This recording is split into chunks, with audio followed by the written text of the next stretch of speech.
نباید که از دادم منت نمود، که خیری به منت ندارد سود. هر آنچه که دادی نباید شمرد، به نزدیک مردم شمارش را برد. زی تو کار خیر و شمارنده پیش، زی تو بر شمارد به اوراق خویش.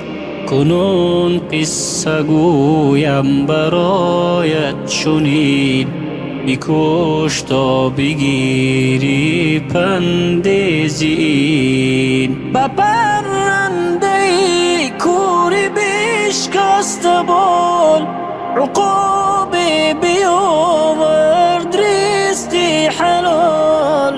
ملخ را عقاب بر دهانش نهاد، در آن لحظه پرنده گردید شد. چو رزقش رسانید پرواز کرد، نه منت نمودش نه آواز کرد.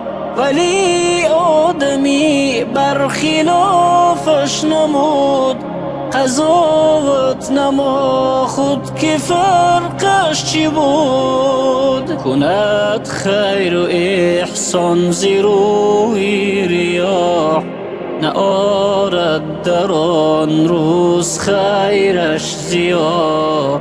به انگشت منت اشارت کند، که گویا همان داده غارت کند. چو پرنده کرمنم ای خدا، زی رزق حلالم مگردان جدا.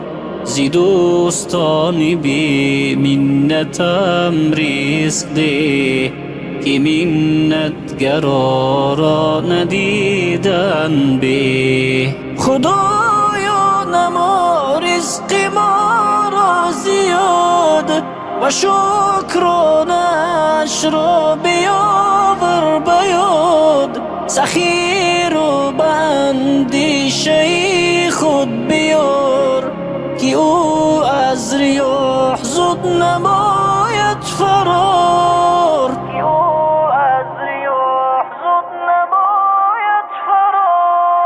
نباید که از دادم منت نمود، که خیری به منت ندارد سود.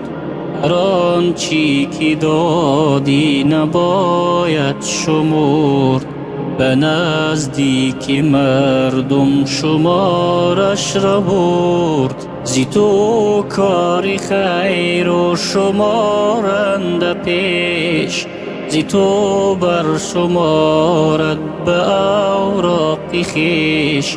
کنون قصه گویم برایت چنین، بکوش تا بگیری پند زین. بکوش تا بگیری پند